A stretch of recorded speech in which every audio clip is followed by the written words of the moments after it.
Hello, stream, and welcome back to NAU Esports official stream, where we have League of Legends Division 1 playing versus their opponents today in the Big Sky Conference for the 7th week in a row.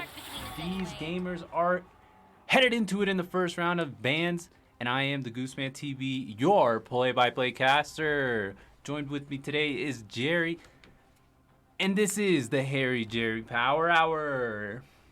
Yeah, after last night's match, that went very, very well. It was a nice 2-0. We're going to have our second match for the weekend. Obviously, it's a little bit of schedule changes, different times. Obviously, we had a match for Friday and then instead of for Saturday, but now we have our match here for 4:30 our time here instead of normally 6 or even just 4. But, just right off the bat here, we're going to be looking at some picks and bans, going to the match, and hopefully it goes as well as last night did. And just off the bat, we're seeing just some bans here. We do have Night Saint in the mid lane instead of Net. And so just a little bit of a sub out. And so they're going to ban off his Veigar. They're going to ban off Funvari Onsen's Evelynn. And then Piccolo's Jinx, Jinx is just an overall nice, good ban. Jinx is very strong right now. And looks like they're actually going to be picking that Ezreal first. Ezreal just being a nice, safe champion. They can play a Yuumi if they wanted it. And just really can just have a roaming support, just if anything, and so that Ezreal can just kind of just sit in lane and get free solo farm, solo XP, and make it very, very nice. But off the bat, though, we're going to see that Funvari Onsen does pick that Hecarim, though. Very, very, very, very well-versed on the Hecarim, almost as much as his Evelynn. And very, very excited to see it. We saw the Zillion Hecarim last night, and it went very, very well. And as well as we saw Twig's Nautilus, Nautilus just being that super heavy bot lane presence, that dredge line being so strong, so versatile, being able to get into fights, out of fights, be able to get, go into a different position to body block, and it's just really just one of the most dangerous abilities in the game. Yeah, you can't compete with all that armor that Nautilus carries around with him when he goes into the map. And off the bat, though, they do pull out the Karma with the Ezreal for the other side of for the enemy team. And Karma does have a really good chance here to be able to move around the map and set up these plays. Not only does she have an insane amount of presence in the beginning when she, because when she spawns, she already has her ultimate available to her, and it just lets her empower her abilities. What it does, though, it just creates a huge amount of possibilities for the scrimmages. And just having Ezreal in the bot lane, he can just essence flux his way out of any single situation that might be dire. And then throughout the whole lane, just kind of play safe from the back and let the rest of the team follow through with all the big plays. Yeah, and too, just, with Ezreal just being such a safe laner, having Karma be able to roam up, give people shields, speed boost, get the stun off. The shields are really going to be big. It makes it really, really nice, and especially someone like Echo here. Not sure if Echo's going to be jungle, or if he's going to be mid lane, or if he's being flexed right now. But say, Echo is in the mid lane, he gets a shield, he dashes up, he gets the stun off, and, that's a lot of damage that Victor does have to go through with the shield and the speed boost that's already being applied to Echo. So, Victor really needs to be careful here if it's going to be that Echo mid lane. And even with the Echo jungle, just being careful just in general, just having a champion be able to dash on you very quickly and stun you, being that, that assassin, that AP assassin, it does have to be very careful. But we have seen Night Saint playing subbed in one other time, and he actually, the last time he played, he actually got the most damage on NAU's team for both games that they played, so he was playing very, very well, and we're hoping to see that again tonight. And here, as we go through the second round of bans, we're actually going to see the Darius banned, with another top lane ban. And the Camille. So, Darius and Camille being the two of the most played champions that Kamabird has on his account for his mastery points. It's a very, very safe ban. And, like usual, they're actually going to be saving that top lane for Kamabird to be the last pick so they can counter pick it for whoever they need to be, to make sure that top side is very, very strong and is able to roam down whenever they need it. And right off the bat, Piccolo on the Aphelios. Something interesting I haven't actually seen yet. I know Piccolo very, very much likes Aphelios, but I've never seen them play it. So it's going to be quite interesting. And I think they might want to take it a little bit slow in the bot lane for this coming game.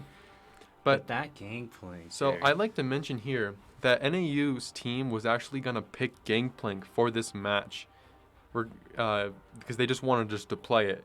And So they're just gonna last pick it so it didn't get countered. And would you look at that? They actually picked the Gangplank.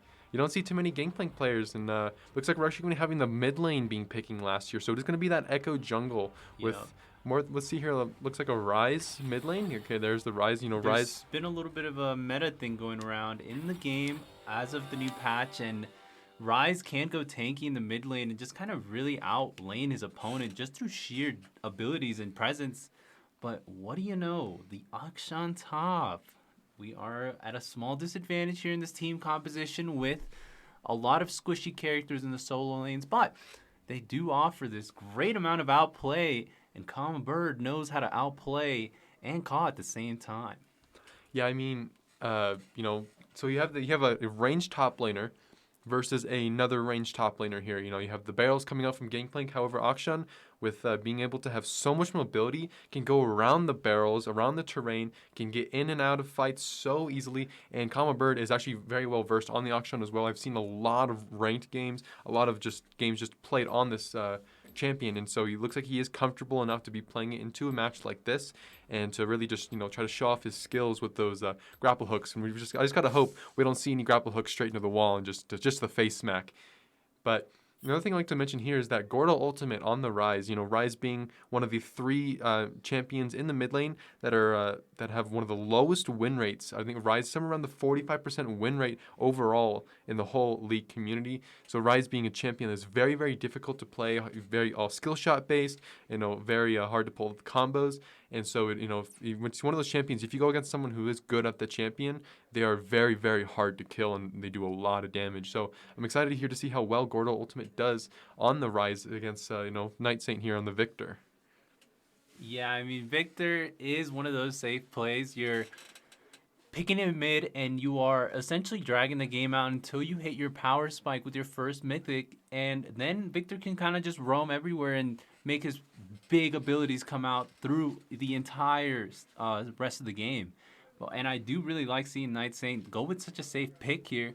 Yet it does worry me that maybe Rise does get the upper hand on him and then just starts to totally roll on him, because Rise, although he does not have the capabilities of having the high win rate in this meta that we see in this type of game, we actually do find that Rise does have a really nice niche place when it comes down to team compositions like this. And Echo, who's really going to be able to benefit off this, anytime he goes in for a heavy dive, Gordo Ultimate can be there and just teleport them away from safety if he knows how to pilot the champion correctly.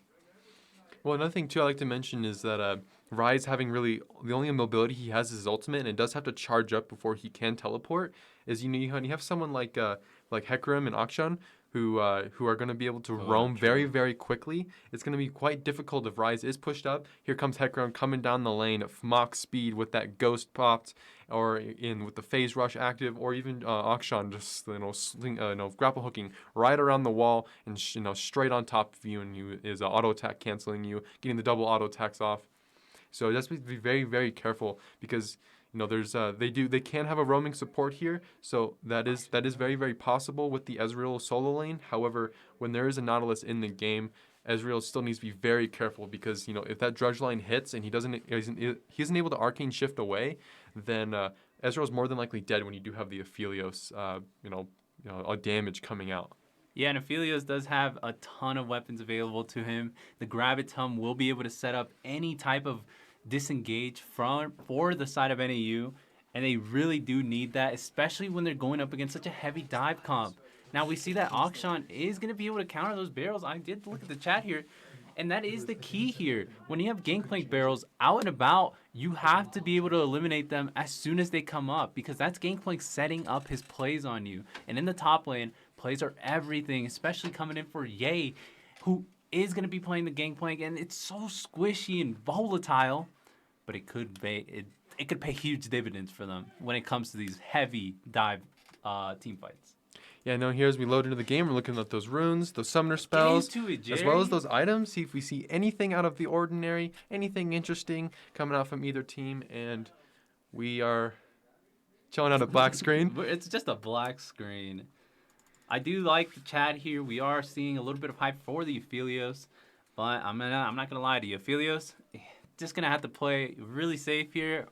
or does have the press the attack. So we could see some big trades come out from the Aphelios in the bot lane. Yeah, no, here off the bat, we've seen that Echo is going to be opting for that Dark Ooh, Harvest. this game Is planning on trying to get some snowballing going here, trying to get some nice damage off to try to go for that late game kind of one-shot build. Obviously Echo's trying to build that one-shot build. He is that That's interesting, assassin. though. However, going into a team, that is going to be very, very fast or even tanky, so like the Hecarim and Nautilus, getting those Dark Harvest stacks might prove troublesome when you have a lot of champions that do have a mobility or will shred you before you can even get near them. But Echo does have that movement speed, so or the dash, so we'll see how well that does work. He also does have movement speed. He moves around everywhere, and he can get over. Like, that's the thing. You can put Echo back or behind in the early parts of the game, but he still has a lot of options available to him, like counter jungling and just being able to counter any gank if he gets the read on it first. So Echo does bring a lot of versatility to this team comp that, although they don't have the front line that they need, they also do have this insane amount of outplay with Echo's ultimate. And that Chrono Break, it really does come in clutch for any type of team fight. Not even this. You could talk about the laning phase and how the Chrono Break affects it, but when it comes down to it, you're just looking for skirmishes in the river. And also, I do want to talk about the Gangplank pulling out the Grasp here. And that is, opposed to the first strike, I would say that... What the heck? Oh. No! Let it be. Let it be the intermission getting canceled here by Riot. I will get to looking into this with my captain here, but that is unfortunate. Oh, we gotta reconnect. Hold on. All right. We'll see. Still hopeful. We have the code to get into the game. It's Riot Client back at it again. It's always something new. It's not a Harry J Power Hour without the client crashing or something. Technical difficulties.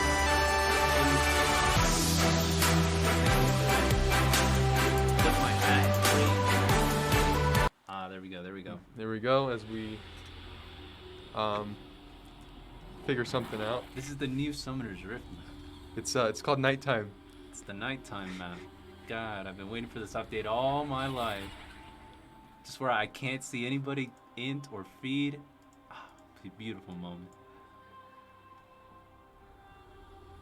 It looks like we are soft inting the stream.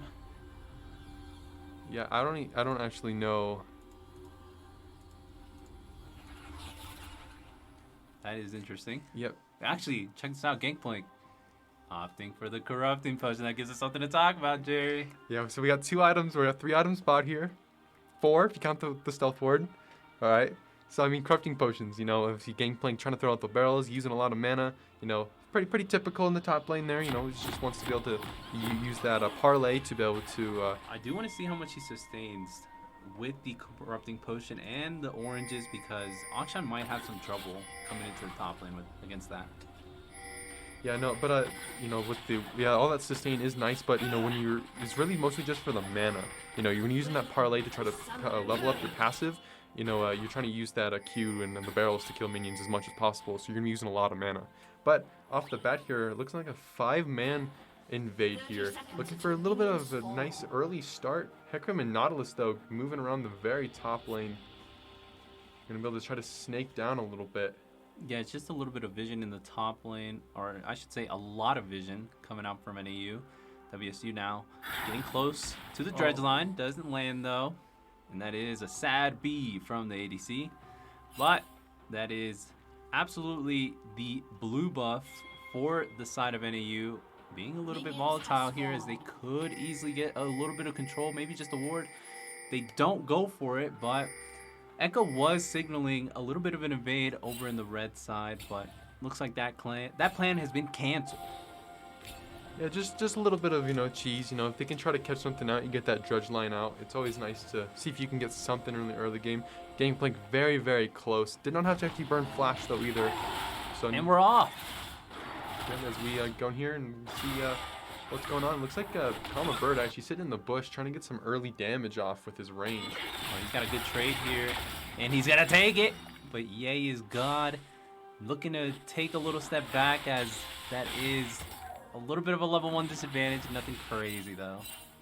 Yeah, I mean, just some back and forth. Corrupting Potion is already used, but I mean, just Action's gonna do what he's gonna do, and he's gonna sit there and just auto. He has the range with the auto attacks, with all of his abilities, so he's just gonna keep that to his advantage and keep trying to take as much damage off, especially while Gangplank is still level 1 before he starts getting the rest of his kit. Ooh, and Kama Bird takes a really heavy trade up there. That is going to put Akshan a little bit low, and he doesn't have the means to regenerate health, so just a little bit of autos will help him out when it comes down to the big one. Ooh, that is the big grapple, and it's going to get him the kill, actually, as the triple hit actually gets him the first blood. Kama Bird looking to get sensational in the top lane with his Akshan. Yeah, I mean, Gangplank not even level 1 yet. He has got, having to burn that teleport, as well as the Ignite being gone off by Kama Bird. It's just, it's actually just a great way to get ahead just a little bit and burn that teleport. So if, when there's another kill that happens inevitably, again, he does have a little bit more damage now. And so he's going to be able to get free farm, maybe from free plates with Gangplank all the way back at base if he does get another kill. And Simeon is in the bot lane using his dash to try to get away from the dredge line. I mean, can you say scared, Jerry, as Simeon does not want to be engaged on right now, does not want to burn flash. He just needs every single bit of safety tool at his disposal. Well, yeah, and here at the lower levels, Arcane Shift, is about a 20-second cooldown, so burning that is so detrimental, and you have to play so safe after it's been used, that we're already seeing Twig stepping up a bit and pushing back both of them by himself because that Arcane Shift is now gone. And so they know they can try to get a kill if they can land something. Yeah, as soon as it's gone, that is prime pick'ems for the NAU bot lane. Yet things are not as easy as it seems. Hecarim actually shows himself in the mid lane here while Echo was recalling. They are both on a steady pace for the jungle, but now the barrels are coming out from the top lane. Action versus the barrels. Yeah, we're seeing that passive with the double auto attack, double auto attack. That's 3 auto attacks. Boom, right there, barrel's gone. Can't even place it down another one to try to get a combo off. Oh yeah, that is nasty. That's 10 gold every single time a barrel goes down for auction there. It's literally just free gold, and he's just wasting mana. Oh, and Lumberjax getting a grab on a Gordo ultimate here. He does read that Victor was going to put a trap behind him while he was escaping, so he goes the other direction. Karma is now in the mid lane, and what a great read from the side of WSU. They just managed to evade themselves a big gank. Yeah, I mean, both teams here, they're just playing a bit more defensively, where NAU is really playing super aggressive, trying to get some kills, trying to get some tower plates, just trying to get as much as possible here. And I mean, they're really showing off just how aggressive that they can play, and causing them to have to play really defensively and really far back, and they're actually losing CS because of it. Well, that is unfortunate, but we do have ourselves a bit of miscommunication. By the way, that is not WSU, that is UNC playing in this game. Did you see that? Minion just absolutely blocked that dredge line. Oh, embarrassing. But nonetheless, we are plenty capable of getting another dredge line in the bot lane as things are slowly lulling into the necessary means for NAU. Yeah, it is going to be UNC, not WSU. Looks like the overlay wasn't changed before, but that's all right. We'll get it changed for next time, or for next round. But it's like just a lot of back and forth for every lane, a lot of poke. Actually, Echo going up in the top lane, looking for a gank, and there it is. Grapple hook straight out, not even worrying about it. Just that you can't really gank in action when he has grapple hook up. You have to wait for him to be so far pushed up to your tower, and even then it can be quite difficult because there's so much mobility on that champion and so much damage coming out. Oh, Twig getting off. That is a big pop off from Twig. And the Ignite did go through, but yet nothing came of it. That is going to be Karma taking a little bit of a back here without her flash. Now sitting under tower with a big minion crashing into Piccolo, and Twig could look for a dive here, but they're just going to grab some plates. And Ezreal just having a fun time as Lumberjax is never going to be in the bot lane. Yeah, I mean, just being shoved under a tower by so much. And I mean, Echo is going to be coming down. He is going to be bot side. He's going to be going to those Krugs, maybe even the red buff, trying to maybe get some vision on this dragon. But Piccolo and Twig do need to be very careful here. They could get ganked. However, Funbari Onsen is nearby, and he does have that onslaught of shadow, so he can get there very, very quickly. And there it is. Ooh, that is a big Echo dive going on to Twig, and Twig does have any single way of escaping, and Echo was just really fishing for a kill there. Just couldn't find it. Gordo Ultimate gets ignited there, and now Funbari Onsen has opened himself up a free Ocean Drake to be taken. You know, like we were talking about last night, that Ocean Drake, you know, being one of the most impactful early game dragons, getting that extra healing advantage can be huge for, you know, champions that are trying to sustain or even just taking trades. You know, if you take an even trade, you're actually going to be ahead because of that Ocean Drake is going to heal you up just that little bit more per second, and makes it very, very nice to have. It looks like Funbari Onsen getting the invade. Yeah, Funbari Onsen is rushing in with the unstoppable onslaught of shadows. And that is a kill onto the Echo, who does not want to be put behind at his jungle nonetheless. Yeah, I mean, Funbari Onsen just getting a free red buff and a kill. You know, that's like going grocery shopping and, you know, you find what you're looking for a while. You know, it's quite nice, and you go for one thing and you come out with two. That's going to Walmart self-checkout and not scanning an item, dude. That is value up the wazoo. But looks like just some vision going down for the blue buff. Just a little bit of extra vision for Funbari Onsen, so they know where the Echo is and what he's doing. However, he is God looking like he's very, very suspicious that the blue buff might go down because Akshan is missing. However, Kama Bird is going to be back up in the top lane, so all those suspicions are going to go away. However, it is still warded, so they do need to be very, very careful here. Once they get that vision that UNC Echo is actually going to be on that blue buff, they might look for something because they have vision on him, and they might be able to dive him. They could do something here, Jared, but they also could just get the information, and NAU always does try to open up their abilities while having the information available to them. But the ping does come out from Funbari Onsen, looking to get everybody on the same page here. And they could do a lot of things with that information. They could go for a really aggressive engage on the bot lane without the Echo coming down. They could look to find something on the rise really quickly. Or they might just look to roam up into the Rift Herald when it's possibly being taken. Yeah, I mean, you saw that vision going down, and Kama Bird going down to Tribush. Maybe we're trying to watch. Grab him. And the dredge line does get a dodge by Simeon, as the Arcane Shift just came at the best time ever. And that is, like I said, Funbari Onsen does not want to touch that ever again. Does not want to touch that bot lane ever. Yeah, I mean, it's really hard to gank that. See how much damage his barrel does. Okay, it's pretty good. But I mean, it was a bit of a tickle, to be honest. Not as much as you usually see. If they went for a strike, I think we could have seen a little extra value out of that. But Grasp of the Undying, still one of the key choices for a Gangplank player. Piccolo getting close up to the Space Cowboy. And it's going to be a run for their money, as it just wasn't there for them to take. Yeah, no, it's already difficult enough when your ADC, when the enemy ADC is trying to 1v2 you and win. And then you have a Nautilus just backing them up. You know, like we were talking about before, it's a very, very hard gank for Echo to even attempt for, you know, against a gank like someone like Nautilus, and you have someone like Aphelios to back him up who does so much damage. However, looks like we're actually already seeing it. The dredge line has missed, and now Gangplank globally ults the bot lane. Piccolo going in for the hard engage with the ultimate, but Simeon just gets the kill, absolutely slays Twig here. And PB&J Sandwich picks up the kill on a Piccolo. Now Funbari Onsen is trying to get the kill, grabs the smite onto Simeon, and that's going to do enough damage for him to get the kill, and now he's getting out, but Karma has cut him off. He's going to go for the big play into the pit. I forgot what it's called. And now PB&J Sandwich gets rammed before the shutdown goes through. That is Echo bringing himself back into this game, while Victor does have the roam here. Space Cowboy is going to get deleted. And now that is Night Saint. Oh, 2v1, not where you want to be. The worst part of this is Night Saint is just 2v1 under minion tower, or minion aggro, and the damage came through. That is actually UNC, by the way, now with themselves a big advantage just from the biggest bot lane play they have possibly ever found in any of these games in Big Stack Conference. Yeah, I mean, UNC able to actually tie up the score here for the kills, 4-4, and bring up that gold, 18.1k, just evening up the score, making the game a little more interesting here.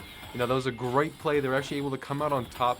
every single member of NAU besides Kama Bird did end up going down, and they were able to walk out with 2 of their members. Basically they were able to get one more kill than they had death, so making it a nice good trade for them. And it's always great to see your Victor move on to these plays, as you don't really want Victor to just kind of be shoving and farming in the mid lane. He needs to do something with it. Now we see Kama Bird in the top lane, does get barreled, but the Echo is behind him. Yeah, he's got, ow, that last shot on the Akshan ultimate did enough. But Kama Bird can't get out of here. He's 3 versus 1. I make it 4 versus 1. And Karma and Rise can now find themselves a big play on the Rift Herald. Then that's Lumberjax returning the big jungle pressure onto the bot lane. Ezreal, who has Arcane Shift and the Flash, make that no flash. That's not going to get him out of this. And now Piccolo and Twig get to push in this bot lane. Yeah, I mean, they're going to trade a kill for top. They showed that there was at least 3 top, possibly 4 with Rise missing. So, I mean, it was a free dive for bot lane. And with that, they're going to be able to take the tower, get first turret. And they unfortunately did lose the Rift Herald, but they're going to trade the second dragon of the match, the Infernal Drake, for it, showing that it's going to be a Cloud Soul for this match. And that just puts a lot of pressure on the side of UNC, as now they have to think about the next dragon. Do they want to really give it up and force themselves to be at soul point, or do they kind of need to get Echo to really get this roll going before the next dragon spawns, so that they can have a big fight when the next dragon comes? It's big decision time making, and it looks like we need a big, strong bird to lead the charge. Another thing I'd like to mention here is with the Cloud Soul, the map terrain changes as the souls pop up. Having the extra movement speed that you gain for being in the jungle is actually huge for Hecarim here. Hecarim, yeah, and Hecarim, the more speed he has, the more AD he gets, bonus AD he gets. So, I mean, having the extra speed it allows him to able to get a little bit of extra movement speed when he is coming out of the jungle, or even just when he's in it, just fighting anyone, or even killing the camps, is going to give him just a little bit extra AD. But the Rift Herald does go down and takes off 3 turret plates for the mid lane, splitting the gold between 3 of them. So I mean, each one got a little bit of a taste of it, I guess. Yeah, the Rift Herald is a huge advantage. As long as they were able to trade objectives for UNC, they do keep this game very leveled off, as they only are down by 1.2k gold. And I just don't really see where NAU finds their next play, because they are having a hard time mid, and they don't really have the big control over these objectives. So when it comes down to it, they just need their X factor, and it could very well be Akshan, as he starts to level up and get his gold items. But it could also be Twig just finding the perfect roam, as he does have the most important CC in his team. Yeah, no, that judge line, is really just what's going to set up those fights for you. It allows the team members to go in.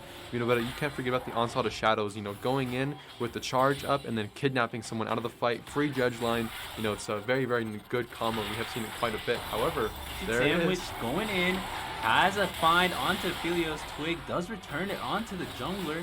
That is support making their big effect on the map. And Hecarim could have been there, and he could have started a really big fight, but I think right now the name of the game is just trying to get yourself an advantage before this next drag comes up.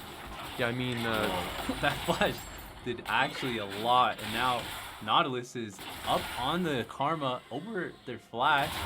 Now we see Gordo Ultimate has to get out of here. He has no means of escaping. I mean, the wall is just going to lead him to the Nautilus, and Echo just backs off there, as Karma is not going to be able to help him out, and neither is Ezreal. Yeah, it's actually, a little bit extra gold, for the mid laner there to help him, start leveling up those abilities, helping him become a little bit more of the powerhouse that you see in Victor. However, now Kama Bird is fighting with his triple shots. That's not the person you want to be fighting against. Sandwich is going to get the help from his team that he needs.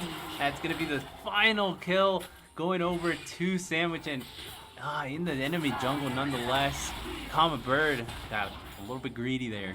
Yeah, trying to go for a blue buff. Almost actually was able to kill Sandwich there. However, we did see a lot of help coming out, and we saw 3 people over there to go and actually help Sandwich lock it back down and end up killing Kama Bird. It was a nice bit of teamwork actually saw there. People coming very, very quickly in aid of Echo there. Yeah, and that's what I mean. Hecarim also does get a good boost from these cloud areas, or cloud zones that Soul brings, but oh, actually, Ye's God. Never mind the argument. Ye's God is about to be no longer. He's gonna go gray screen mode. Bone plating can't help you here. Fumbarionson grabs the kill with his mid laner. And yeah, I mean, okay, I'll bring it back to the point. Cloud zones are helpful for Hecarim, but they're also helpful for Echo because he just has so much mobility. Yeah, yeah, you just, it is quite nice just... Piccolo getting... Oh no, the stun is not going to go through Piccolo. He's going to take turn shot, but that is a lot of lifesteal coming in. Oh, the Piccolo did not want to see that Gale Force. Now they're trying to get out, but Sandwich has the totally big find here. And Twig dredge lines away, but could it be enough? Sandwich is going to be found by the Fumbarionson onslaught, but that is gonna get caught out for him. Space Cowboy is putting down the hurt, but Ye's God actually is out of the gray screen. Now into the mid lane. Night Saint and Kama Bird here coming in from the bottom river while the Dragon's up. This is the big fight that UNC was looking for, but Fumbarionson doesn't have an ADC. With the Piccolo down, a lot of damage is going to be missing. Night Saint does have that Q now powered up. He did buy the first upgrade for it, but I don't know if it's going to be enough damage. Twig is still up and about half health, so they could be looking for something here. UNC is going to be coming. UNC is going to have to back off, and they do need to wait for Sandwich to come up. They're making a really tough decision here to hold the Dragon, but Echo needs to find the perfect flank. It could be onto Piccolo, but it could also just be a sheer amount of numbers advantage when it comes down to this fight. I'm scared. I'm really scared for this Dragon because it could go either way. Yeah, but I mean, NAU does have a very advantageous position here. Fumbarionson actually going around looking for a bit of a flank. Wow, he did find a lot, but UNC goes for the mid tower. That is the perfect trade-off of gold. Another red buff goes over to the big pony guy, and now they're looking to take towers for the UNC side, while Dragon does go over to NAU. They put themselves at soul point. Yeah, I mean, they're actually going to trade 2 turrets for a Dragon here. So it's, at least it's going to be somewhat beneficial for both teams, that puts NAU on soul point, but also UNC does actually get those 2 turrets, a little bit extra gold into their pockets there. And we zoomed out so everybody can see. I mean, really. Oh, look at that. It breaks the oh, never mind. It almost took fun. We are going to be able to see Sandwich just taking these giant engages in the mid lane again. We are going to see those team fights break out and see every single point. And that's what we need to really identify what these players are thinking. Ye's God, though, trying to think about how to get out of here. It's going to need Gordo Ultimate of Everfrost, but it doesn't connect. Twig now returning it. Gordo Ultimate has no way out.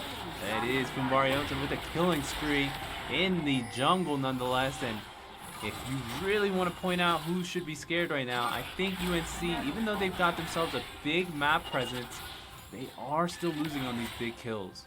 Yeah, I mean, both junglers on both teams are about sitting 5-1. However, Fumbarionson sitting at 167 CS. It does have a bit of a CS lead, about 40 CS over Sandwich here. So I mean, it's there is a bit of a gold deficit in the jungle, and but it's nothing too crazy. But they are still keeping up with each other for at least fairly decently. Yeah, and Fumbarionson is trying to just keep this game leveled off. I mean, he is really the deciding factor when it comes down to it, because he is NAU's entire follow-up. And even though they have Night Saint, who is able to be present all over these plays, he just doesn't provide basically the tankiness that they need, as NAU they're playing on damage right now. Yeah, I mean, they have their nice tanks out, their Hecarim and their Nautilus, but they have 3 big damage dealers here, and so as long as the Hecarim can keep the sustain up and Twig can land those dredge lines, that's where a lot of their damage is coming from, and that's why UNC is at least struggling a bit, or at least not being so far ahead as they would like to be in the fights, and they're having a really hard time trying to take down Hecarim and Nautilus, who are so tanky and so hard to take down. There's a lot of play here, Jerry, and Simeon, who hasn't really been doing much, is just kind of hovering the mid lane, trying to get the farm up over the enemy ADC. Can't find it though, and PB&J Sandwich does find something here at his Krugs, as Fumbarionson did do a little bit of an invade. That's a real beautiful shot over the map that didn't really land anywhere. Yeah, I mean that's kind of the thing, when you're so far away, getting that true shot barrage, it can be a little bit difficult to time, but I mean you can't really tell if they're gonna dive the turret or not. So he did throw it near the turret because he did maybe assume that they were gonna try to dive and try to finish off Sandwich there, but they decided just to back off and get some turret damage instead. And Simeon just has to really be on top of his map presence, especially with that global ult. They have GP also, who will be able to put these fights in their favor, but we're just not hearing it. We're just not hearing it from UNC. They just don't really know where to find these and where they're going to be able to pop off because they just can't get in there in these team fights. Yeah, I mean, they're actually looking for a Baron play. They're actually forcing Baron, and they want to actually take this fight. NAU is looking for fight, and if they don't want to fight, then they're just going to lose a Baron for it. That is so unfortunate for UNC. Their top laner is bot lane. They have the ultimate available, but a body would have been a really big advantage here. But Kama Bird is going to take a lot of damage from the Essence. What am I saying? The Ezreal ult. Now he's getting away from Space Cowboy, and the Baron almost takes him out. That is the ultimate to try to bring his health bar a little bit back up, but Space Cowboy outplays him with the empowered Q. As Piccolo grabbing the final blow onto Space Cowboy. Now Simeon gets the kill on a Twig.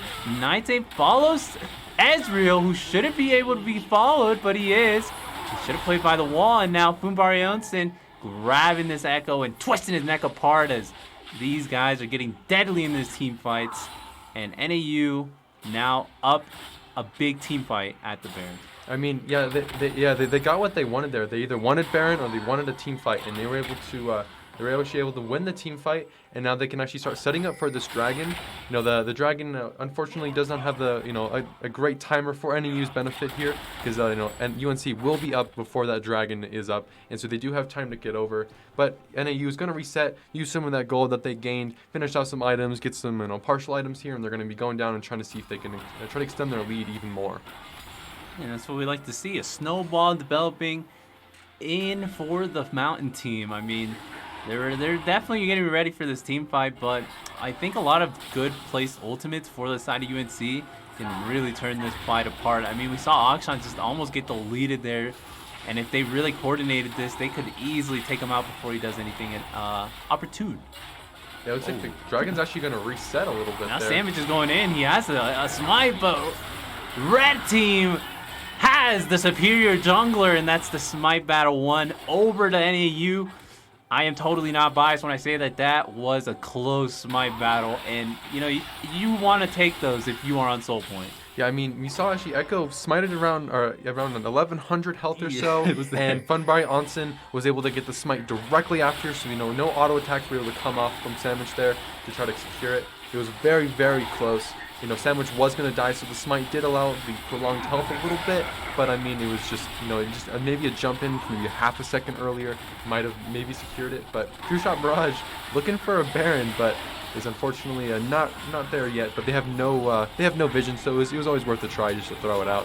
One of those global ultimates, sometimes something happens, and that's why it's always good to just kind of throw it out with the cooldown being so low anyway. Just like a Jinx Super Mega Death Rocket, you have to go for those opportunities. They do let you get back into this, but when you're UNC and you have 0 objectives, you're only relying on one thing, and that is the jungle pace of the game.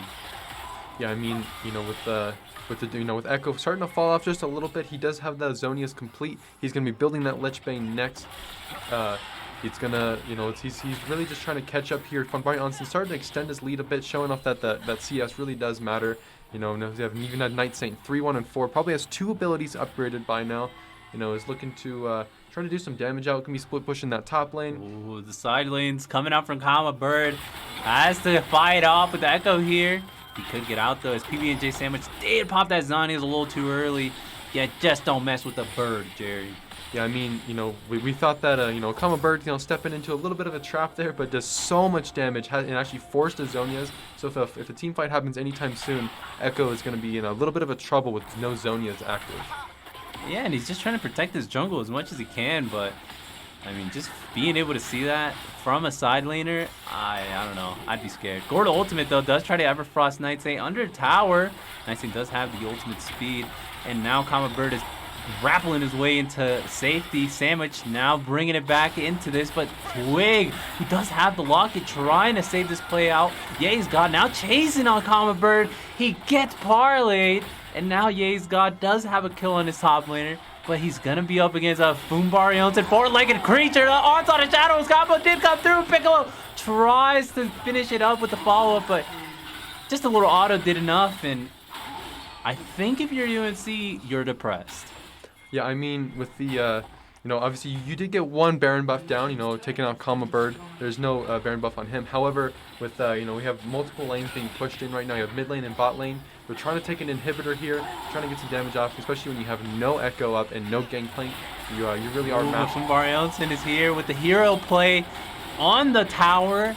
Twig gets the kill, but they've just managed to secure themselves the push they needed. Now Space Cowboy is left to hold things off on his own while Simeon is top lane. And I would like to see a lot more come out of this, as they have generated a lot of value from the first push. Now they have the second push. Let's see if mid lane does get cracked. Yeah, see, I'm pretty sure they're going to be able to take this inhibitor turret with just the minions alone. Eventually they're going to back off a bit and let those Kennen minions do their work, but it's going to be very, very close. And they're just going to get a little bit of reset, finish off some items here, and try to get the rest of that, what's left of the Baron buff back in the pocket. Actually, no. I guess they needed the sacrificial lamb auction, but it's going to be Space Cowboy who's going to sacrifice for the greater cause. Space Cowboy, 35 seconds until they come back, and UNC's playing with no support.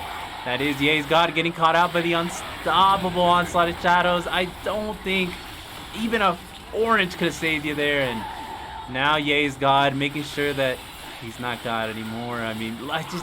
Gods don't die, Jerry. That's what I'm confused at. Yeah, with two inhibitors down, it's UNC is starting to have a couple of nails left in the coffin before it's completely over. And Fun by Onsen looking at the 8-1, 700 gold shutdown. We have Night Saint here at 4-1 and 5, and has 13 stacks on the Magi Soul Stealer, looking to try to extend that a bit. Kama Bird looking for some minions here to try to pushing in that top lane with the last inhibitor down. Maybe trying to take 3 inhibitors, have those double super minions in each lane. Whoa, hold your horses. This auction has been doing everything he can, but I don't think he has enough damage to really keep pushing through. Maybe a Hull Breaker, but that would just be a totally different strategy for NAU.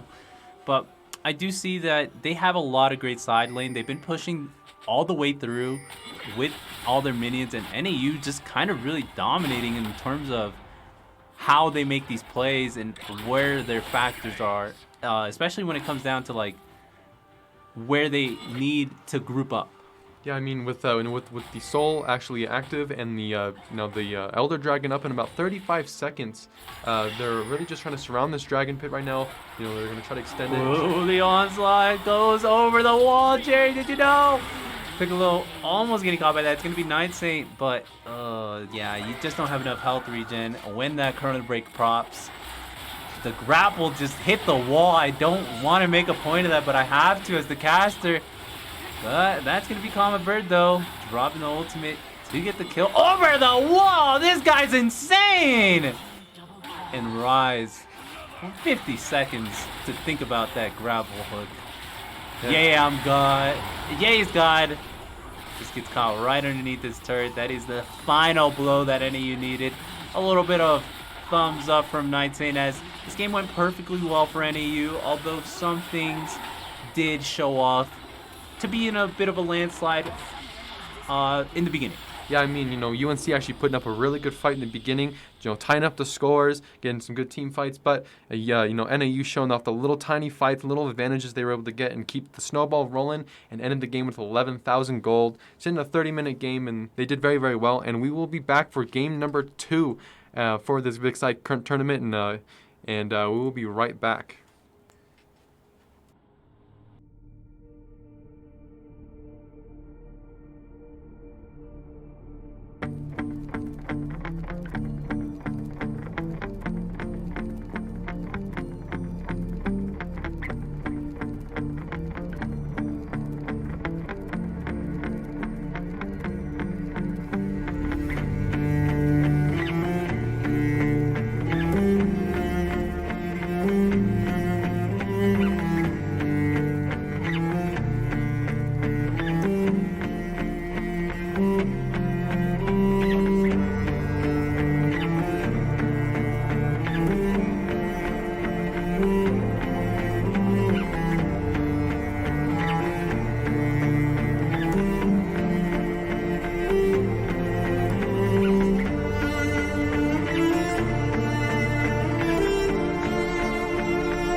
Welcome back, stream 2, NAU Esports official stream. This is League of Legends Division 1 going up against their opponents today. It's the UNC. This is the Harry Jerry Power Hour.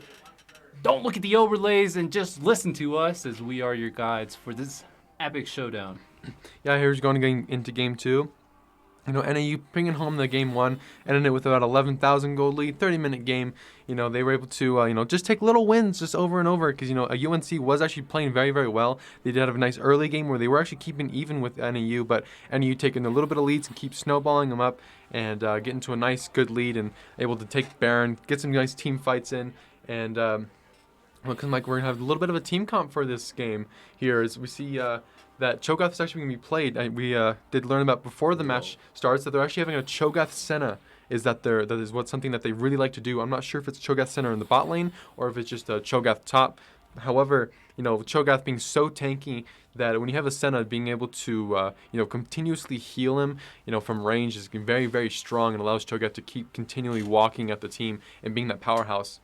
But however, UNC banning out the Hecarim instead of the Veigar allows Night Saint here actually to pick the Veigar into them, and Veigar being his main, very, very strong on it, and I've seen some good games coming from it. We have not seen it here in the Big Sky Conference from Night Saint. However, we'll see how well it does. I think Veigar has a lot of strengths coming into this game, but what I really hate about Veigar is he could just get collapsed on really easily if he misses his big cage. And I don't think it's the biggest weakness of Veigar. I do think that, having so many skill shots on him makes him a really hard champ. But when I see the Olaf come through, this just opens up a bit of a disaster for his cages. And, Veigar, like I'm saying, he's a strong pick and he's definitely meta. But I think there are ways around him if you can coordinate it with the team. Yeah, when you have someone like Olaf who, he just gets really angry and suddenly can't be, hit with CC and he slows and he stuns and he roots, Veigar cage goes down to try to protect the team or even try to get some stuns, and Veigar, and you have Olaf who runs through it. However, another thing I like to mention that is Olaf is a early game champion, and that is it. He falls off so hard in the mid lane, in the mid game, so hard in the late game. He becomes a champion that just kind of gets shredded down super fast, especially when you have someone like Veigar and Caitlyn who have a bunch of range and have so much damage potential.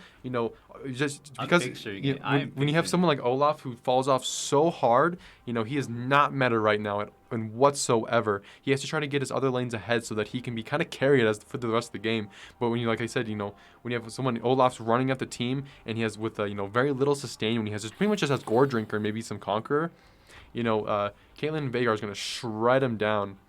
And I do think Simeon might go for the Senna here as Zilean just was locked in. It could be their mid pick, but it could also be their support pick. Zilean has his place in these competitive games, but they're definitely going for a little bit something cheesy here, I think. Yeah, I mean, we have Cho'Gath, Senna, and Zilean all can play, the support role. Senna being both support and as well as ADC. Zilean being that support in mid lane, and Cho'Gath top and support. They can really pick whatever they want here, except for jungle here for this last pick. And looks like they're actually going to pick the Gwen. So it looks like it is going to be that Gwen top lane with the Cho'Gath, Senna. No. Oh, actually.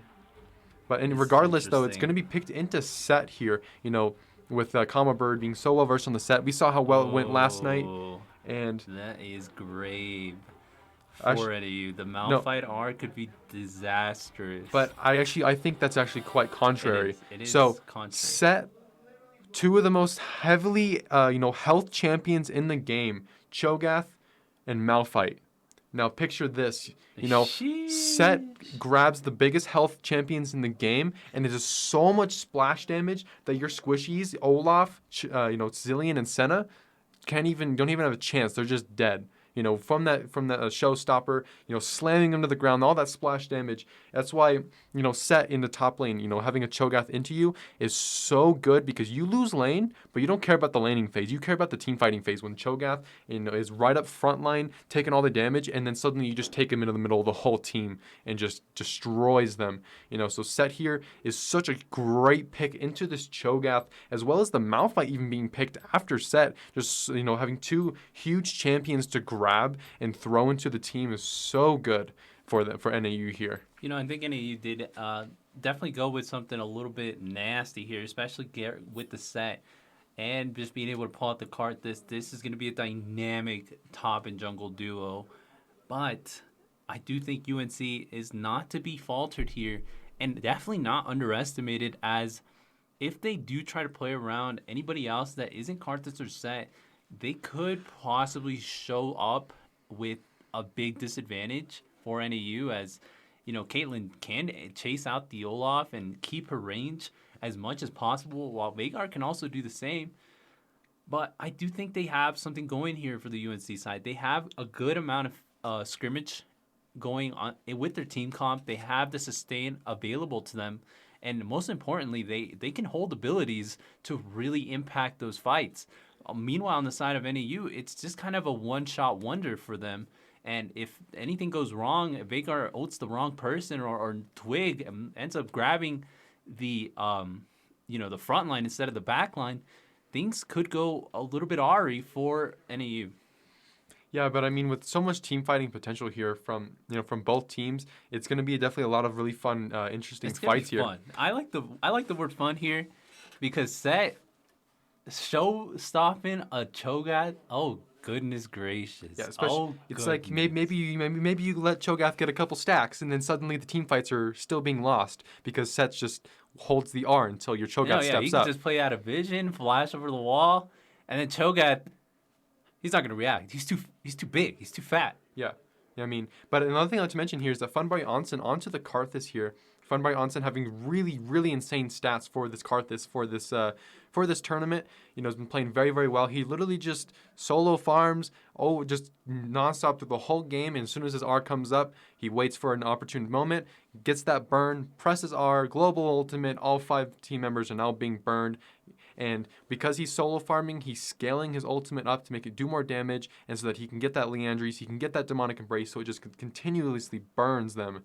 And with the Karthus passive, just having a triple burn is just just really devastating. And so that's what Karthus does best. He just farms and he presses R when he needs to clean up a kill, or when a team fight breaks out and and he needs to get some extra damage out. That's what I mean, Jerry, is that Vhagar and Caitlyn are both relying on a little bit of a combo to get their ability, or to get their way into this game and start snowballing. But Karthus, no combo needed. He just goes in, he just calls the dive and then hits R, and it just pulls through. Now, if you are tuning in, don't look at the overlays. Just ignore them. But when we get into them, they will be updated. That aside, though, we have ourselves a big fight in the mid lane. I am very excited to see Vhagar get his stacks and propel himself to victory, as NAU is going for the moon with their 2-0 consistent record. Yeah, I mean, I'm actually excited here to see about the what we call the outplay button.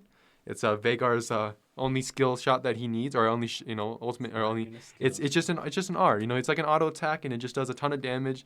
And when he gets up to that 1,000 AP or more, he can start one-shotting champions, and it's just so detrimental, and that's what makes Vhagar so powerful, is just the amount of damage he outputs, as well as his stun having such a huge range.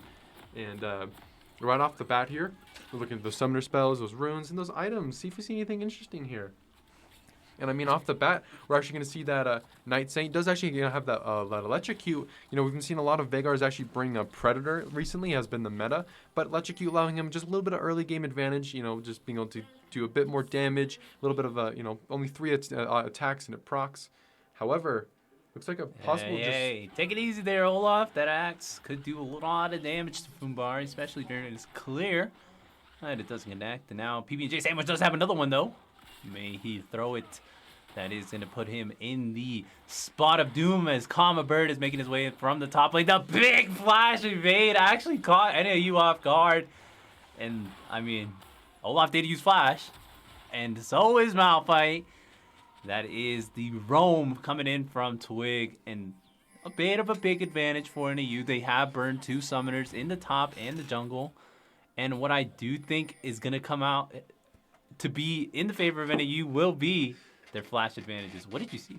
Yeah, so I mean, with being able to pull two, flashes out and not have to use a single flash for yourself can be is really, really big for NAU here, especially, with the jungle and the top lane not having it. You could really play around, both of those when you need. However, I'd like to mention, when everyone was collapsing there and towards the top side of mid lane, what I thought was a little interesting, though, is Simeon just was sitting next to Blue Buff still, just chilling, even though every single member of NAU was shown except for Piccolo, who was nearby, but was just chilling next to Blue Buff and didn't even care to help. But we're gonna be seeing an interesting combo here with Simeon being out on that unsealed spell book, allowing him just having nice potential to adapt to the game as it goes on. He does have that TP, so if he does die early or even to get back to lane if he does back, it's gonna be quite nice to help with the that scaling, because Cho'Gath just wants to hit that level 6 as fast as possible so those stacks can start rolling in and he can start scaling. Yeah, I mean, Simeon has himself a bit of trouble here. He can't farm efficiently as Piccolo will just poke him out as she has the ultimate range on him. Yet we're just playing for the scale for the side of UNC, and I do think that it's a cheesy strategy, but the team fights are really going to be what shows the skill here. Yeah, what's also really interesting, though, is, both teams have scaling champions. You have the Karthus, the Veigar, and then obviously the ADC just, is a nice scaling champion. However, you have the Senna and the Cho'Gath who infinitely scale with their the range from Senna and the stacks from Cho'Gath. But then you're also against the clock against someone like Olaf, who is simply just who doesn't like scaling champs on comps, because he wants to simply try to get ahead as early as possible and end the game as fast as possible because of how weak he is towards that later game. And it's going to be interesting here with teams that have both with UNC actually having both a scaling comp as well as a non-scaling comp, and a little bit of an interesting comp going out for their team.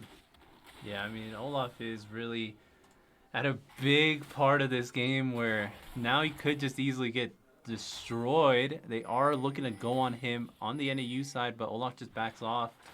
He was really low, and I think Lumberjax has gotten a very good read on this, as he doesn't really need to play around the Olaf so much as to just kind of get information on what he's doing. Yeah, I mean, it's just really just knowing that he's not in blue side means that he could be going for top lane. So, the call I'm sure has been sent out to Combo Bird saying that, Olaf is probably nearby. Maybe look for a possible 1v2 possibility here, as Olaf is actually going to be coming up right now. However, Combo Bird going to be catching him out. It's just a bit of a scuttle fight, but that is PB&J on the top lane and Lumberjax in the bot lane. Simeon and Space Cowboy go really close to the lane, and Twig just kind of tries to force it with his flash. Does get the CC off, but Lumberjax, he's just a little too far for that gank. Yeah, I don't think they actually really thought they were going to get anything out of it. I mean, they got Space Cowboy's flash, and that's really just a nice worth gank. However, a dredge line goes through. Piccolo does have a couple autos in her arsenal, but does not have the ultimate shot or the head. And now they are taking it a little bit slow, but going for the resets. No kills.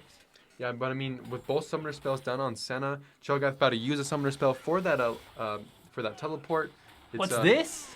Sandwich going in for a little bit of a cheeky invade here. Veigar is coming down. Lumberjax can't heal fast enough, but he does have to flash over the wall. Sandwich, look at how low he is. He didn't want to be there while being that low. He just got stacked by the Veigar, and actually had no flash to follow up. Mean as hell.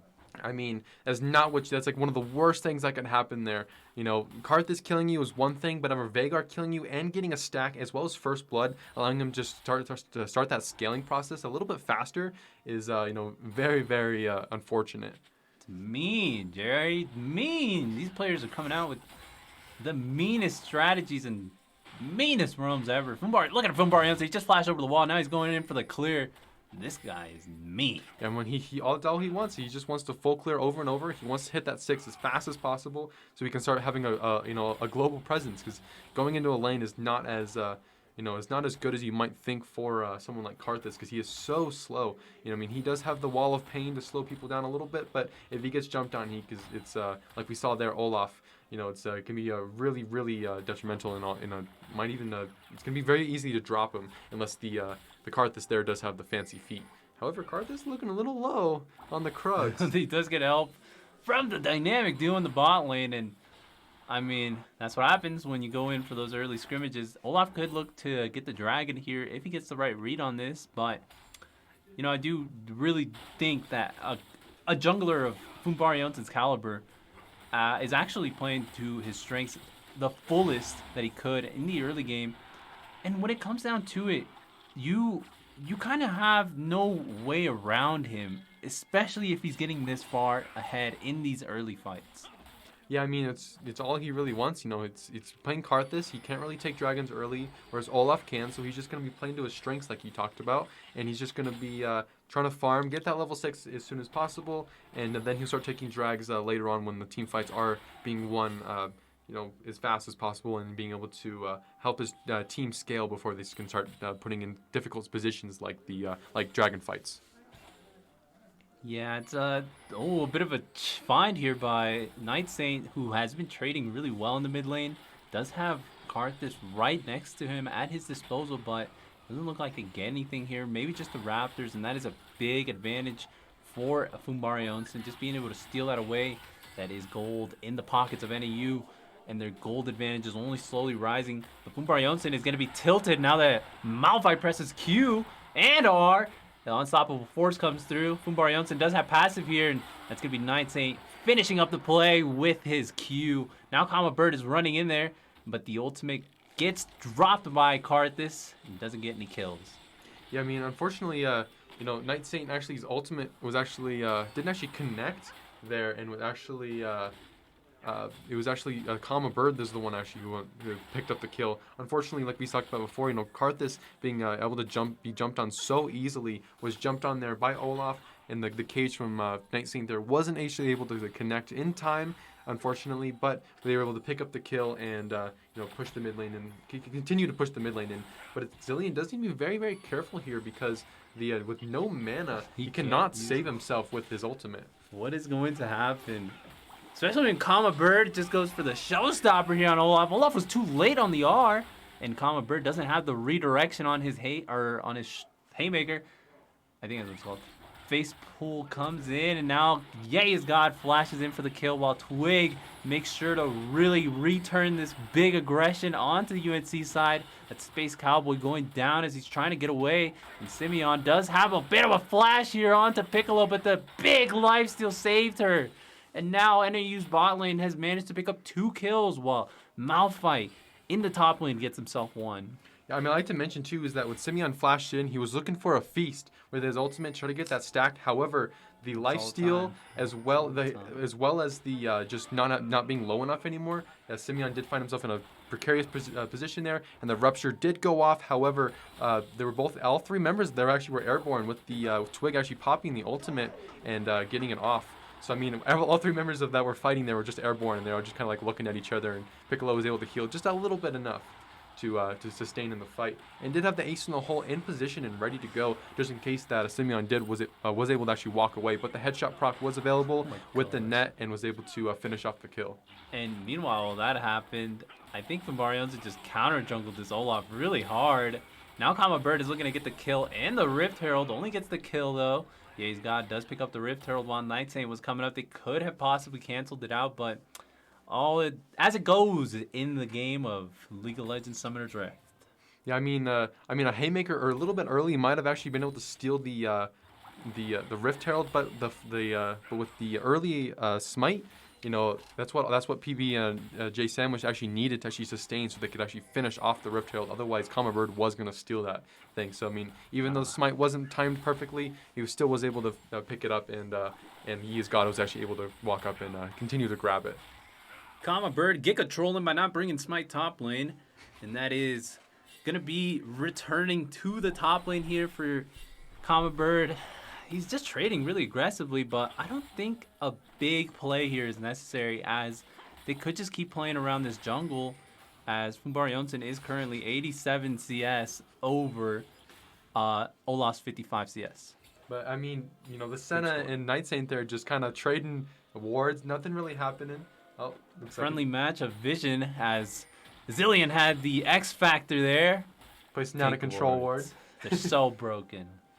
However, You know, just a bit of poking back and forth in the top lane. You do have range on the Malphite, so Kama Bird just trying to hit minions so he can sustain. It's going to be building that Blade of the Ruined King first item there, and just have to be careful. Ooh, what's this? A big unstoppable force to land onto Kama Bird. Has all his damage with the Karthus ultimate. Gets sandwiched in the last punch. But Ye's God is finally ready to throw down his Q, and he does so decisively. I'd like to mention too, while that was happening with the 1v2 for Kama Bird, Night Saint actually picked up a kill onto Gordo Ultimate there in the mid lane. Is now is going to push in the lane and is going to allow them to get a free dragon as well as take a tower plate for himself. And that's what happens when you pick Olaf. You have a very little control over these objectives. As soon as the snowball keeps kicking in, the Rift Herald did come out clutch for Ye's God. Now the boy's pushing in, grabbing himself some plates, but the rest of the team on NAU is still winning really well, and they're getting a lot of value out of these plays, except when Fumbariosa gets caught up by 3 people. The dredge line didn't connect. That is going to be Fumbariosa going down. Does not have the stopwatch, and that is Veigar getting the stacks that he needs to bring this game back into his favor. Twig flashes with the dredge line, and Piccolo, who was there to try to get the kill, actually is slower than Night Saint as he gets this final stack. The power of evil doesn't stop growing.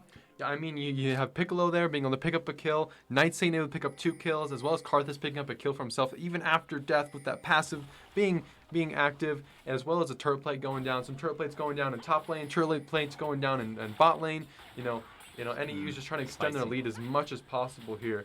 And we see that after the dragon went down, where it's going to be that Infernal Soul for the match, you know, just trying to get a little bit extra damage there, especially whoever picks up that soul on him. You know, Veigar with Infernal Soul, and it already has the Mythic already built, is very, very scary. We've already seen a lot of damage coming out. Oh, but Ye's God is chasing down Kama Bird at his level 9 disadvantage. Could he bring this through? It looks like it didn't connect for him, as Ye's God just had the ultimate CC over him, and Kama Bird just looking at a small disadvantage here. He could lose turret here, but you know, Kama Bird did build Bork here to try to get over this hunch of HP that he's dealing with. Yet it's not looking good, as there's just a lot of gold over on the side of Ye's God. Yeah, I'd like to mention too that Simeon is now has been level 6 for a bit now, but only has 2 stacks on that ultimate. Has eaten 2 minions. However, Night Saint brings in the big dive. They don't have minions, but Twig decides to send it anyway. Simeon losing his health, and that's gonna be Fumbariosa with the ultimate to bring the kill over to NAU. It's just Night Saint though, who did not do as well of a job as he could with the cage, but still gets the kill. And there's that control ward we saw Gordo Ultimate place a little bit ago. He's going to finally clean it back up. But, I mean, yeah, we're already seeing just a lot of damage coming out from Night Saint here. We saw, the great Requiem coming out from Fumbariosa there to finish up and clean up that kill a bit. It now has that Dark Seal, it has 5 stacks on it, and as well as it has that Leander's Anguish to help build that little bit extra burn. And so those Requiem ultimates are starting to become a little bit scary, especially when you have Veigar walking around and it's bringing you down to half health with just a Q. Yeah, and Requiem is definitely coming in for the clutch victories on the side of NAU, yet I don't think Set is just really not going to have anywhere to be in this map. They're just playing around the Requiem. They're just bringing Piccolo over from the bot lane. They're just getting Twig to bring those dredge lines. And NAU is just slowly lulling their way into the late game, because Veigar does currently have the biggest lead on their team. I mean, another thing to mention, though, is that, Set is not winning the 1v1 against Malphite. However, is still going to be in the team fights. Absolutely massive is how much damage is going to be able to come out. That's Twig, though, bringing in the heat, as base Cowboy does have a combo on him. Twig dodges the Gordo ultimate time bombs, and I'm impressed, to say the least. But now they're getting pushed into the wall. PBJ Sandwich is going to be stopped by the cage, but then goes full on rampage mode. Piccolo gets to go over the wall with the trap. That is PB&J Sandwich getting the kill on a Fumbariosa, but Veigar has returned it. And now Kama Bird just gets to pull off the biggest showstopper under tower, while Gordo Ultimate did just pop his big ultimate zillion bomb. Wow. Twitch just goes berserk on the dredge line and just sent it straight to the wall. And that was a big fight from Vagar as he just he gets himself a kill, and they just don't translate into anything else. Yeah, I think even here, just a Dark Steel onto Night Saint might actually be beneficial with the amount of assists and kills that he's been getting so consistently and so quickly that the extra damage actually from that Dark Steel and possibly even Medjai's would actually be might actually work here and for this matchup because he is doing very very well and is is slowly extending his lead and been stacking and slowly scaling as he's is killing so many Let's minions. see if Sandwich did not get deleted here by the Vagar, but the Requiem is there for the clutch finish. That is from Barionson, making sure that enemy jungler is absolutely depressed. But I mean, doesn't get deleted by Vagar, but Requiem just always has that presence. You can't dodge those, and that's the saddest part. That's why I really think depression does loom over these players. But I mean, the only way to really dodge it is you got the Zonias. So I mean, Zonias might be very very beneficial for this team here. However, third dragon going down over to Karthus. Funbari Onsen picking it up with a little bit of help from Piccolo, and does start to get towards that soul point as we go on through this match.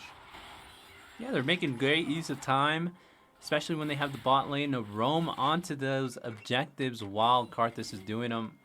It's just a matter of how UNC just starts to group up because they do have Senna to sustain all their team fights, and I think their biggest factor coming into these fights is what's Olaf doing? Yeah, I mean, Riptail's going to be possibly going down here. Funbari Onsen does spot it out. So it looks like, we're going to have a little bit of a collapse in from Twig. Ooh, the Unstoppable Force is going to connect here. And that is from Barionson flashing away to try to save himself away from the team.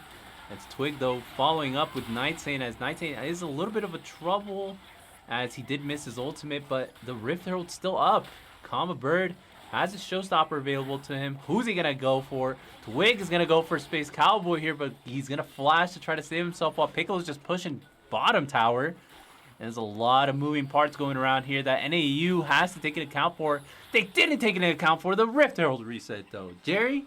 Yeah, I mean, with a minute and 15 seconds left on that Rift Herald, they're going to be very, very quick to try to take it down. However, the feast is available there for Cho'Gath to try to get the stack onto it, but it looks like it is going to go down in time. I think they have the read on NAU's side, but Requiem is just not going to do enough here for them. They have to give it up, and that is a stack for the Cho'Gath, and Simeon is he's paving his way into this game with this big freaking arms.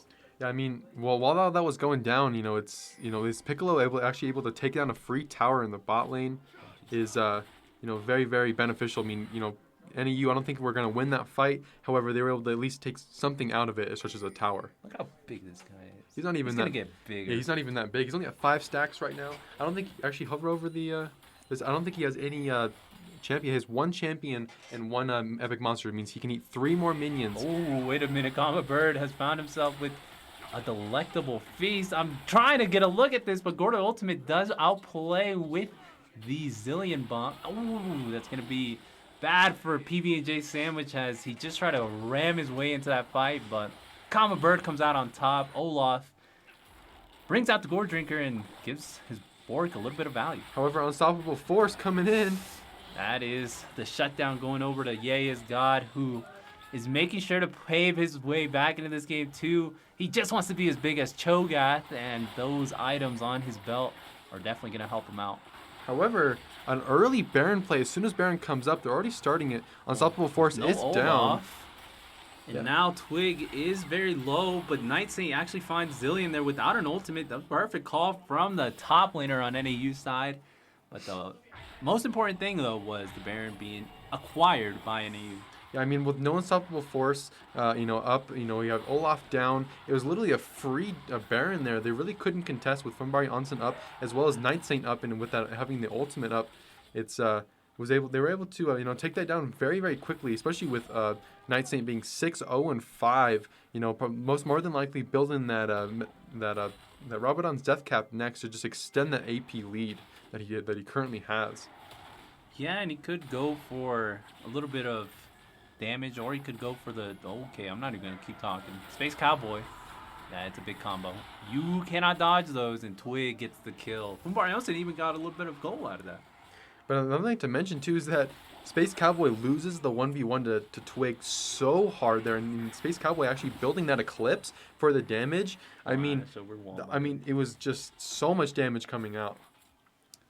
Yeah, the damage is definitely not lacking on the NAU side. It is for the side of UNC, and that's exactly what they need, is just being able to damage and sustain through these fights. Yet they just can't find anything, and I think Kama Bird just found a Rift Herald to take there. With that unsealed spellbook, I like to mention, actually Cho'Gath building the cleanse as well as the smite is going.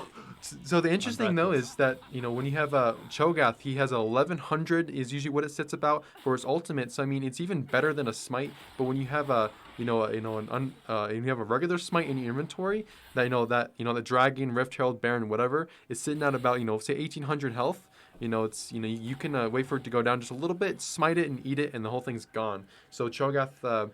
It's a good combo, Jerry, that Cho'Gath has at his disposal. But if Set's there, he can instantly displace them before they even get the grab on this objective. And then the showstopper comes through at a perfect angle. And then next thing you know, his entire team has just been blown up. So I don't see where he's going with this for Simeon. But if Simeon wants to make this work, he has to be on top of his game. Yeah, I mean, you saw that how much. Oh my goodness, the long range headshot. It just the ace in the hole, but I mean. Oh my! Twig went in for the flash. What just happened? He went for the blast cone, but he had an ultimate. PB&J Sandwich is giga trolling, but the fight is not over yet. Kama Bird does get the showstopper onto Yaescott, but they go over the wall. Simeon actually going to be saved by the Zillion Bomb. UNC is playing out of their minds right now with their abilities, yet they're losing the map is extremely hard, Jerry. I mean, they literally just have to walk away, and they have to use so many abilities just to try to sustain and keep alive. I mean, tier 2 turret and mid lane just goes down so fast when you have a set, and especially when you don't have abilities. Yeah, I mean, it's UNC just struggling to try to find someone to jump onto, but I mean. The only people that are even close enough to them is Piccolo and Night Saint. But when you have a Veigar, Veigar finds the cage, and the Everfrost comes through for Piccolo to get the headshot on the big mean monster, and Cho'Gath now looking to think about his unsealed spellbook choices because there are 30 seconds on the clock for him to start bringing himself into this game. Gordo Ultimate gets a little close with those bombs there, and now Space Cowboys throwing something to try to find something on the NAU. But NAU just has a grip on this game and the map. Yeah, I mean, actually we see two, needlessly large rods coming from Veigar and as well as Karthus there. Both double Rabadon's death caps here very soon. 1,100 gold is all they need to finish that off. And whatever else, I mean, minus whatever else is in their pocket. It looks like Night Saint's going to be back in after killing some minions. Going to be building that Rabadon's death cap, healing up just a little bit and getting ready for the next fight. KDA is looking good for the boys on NAU, but on top of a force is looking even better. It connects through to Piccolo, and Piccolo now looking at a 40-second gray screen. No waste in the hole could ever save you from that. And now they've managed to put themselves on the map for a kill, but not so much on the rest of the map.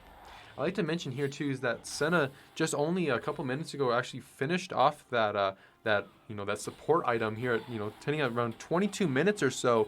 Support item just showing that Senna just 0-4, just having a really hard time to try to level up the support item, and is just NAU is just really just showing that trying to extend their lead as much as possible. But 12,000 gold lead right now.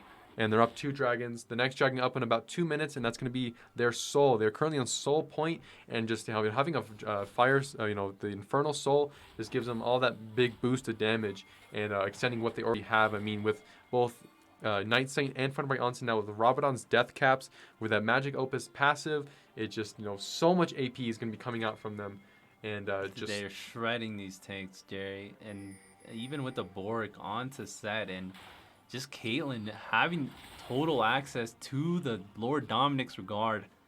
I mean, they're just blowing through their team comp and their whole defense.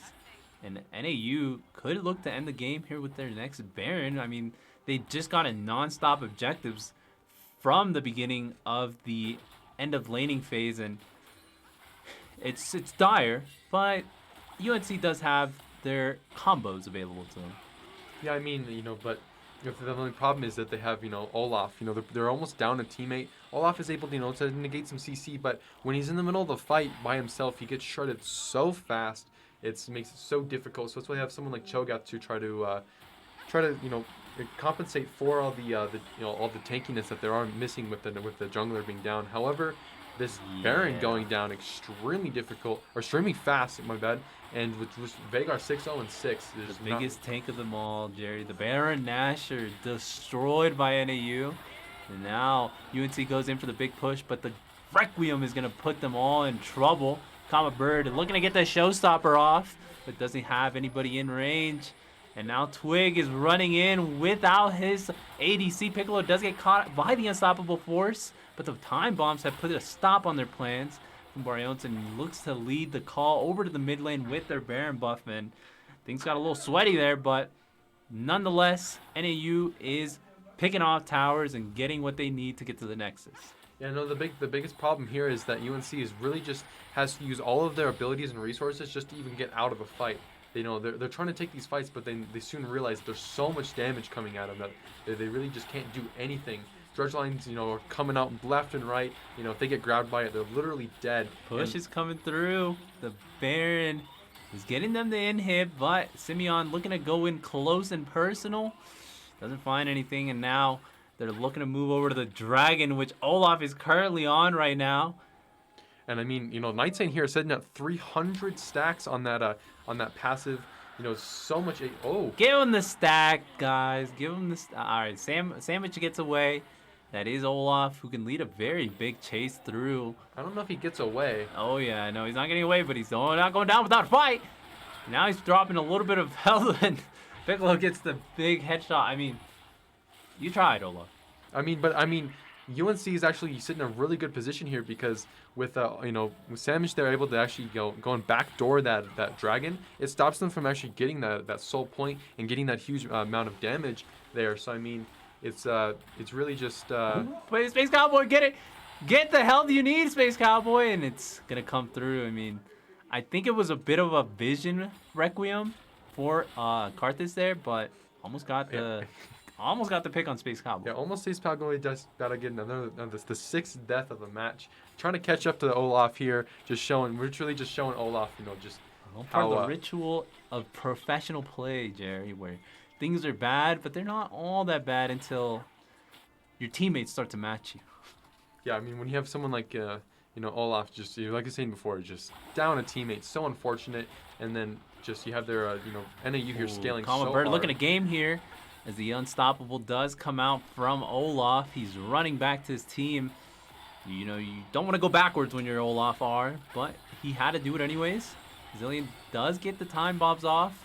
Now Twig is looking real close and personal to try to get this dredge line. Ye's God goes through. Night Saint picking it up, and the Cho'Gath gets show stopped. That's 3 people getting slammed by Kama Bird. He's gaming, but he's not gaming enough as the charge is just being a little bit late from the follow through. Simeon does get caught out by Kama Bird there. He pulls him in, and not only did he get the pull in, he also got the showstopper. Oh, dredge line coming out. Yep. Zillion does not have any way out, and NAU has their way into another 2-0 victory where they remain at the top of the ladder here for the Big Sky Conference. And look at them. They're just watching their mystery of a game go down. They want Senna another death. What do you mean? One more death for one more death for Senna. That is the Karthus with the Requiem. And that's actually going to be the match here. NAU here just extending their lead pretty much the entire game. Was able to, get a nice game, nice 2-0. Finish off the week with another win. And as we end off the stream here, I'd like to thank you guys for watching. This has been the Harry Jerry Power Hour, and we wish you guys to have a good night. I wish you guys the best of nights, and stay tuned for next week where Big Sky Conference takes on Week 8, and your favorite NAU team is live and ready to game on stream for everybody to watch.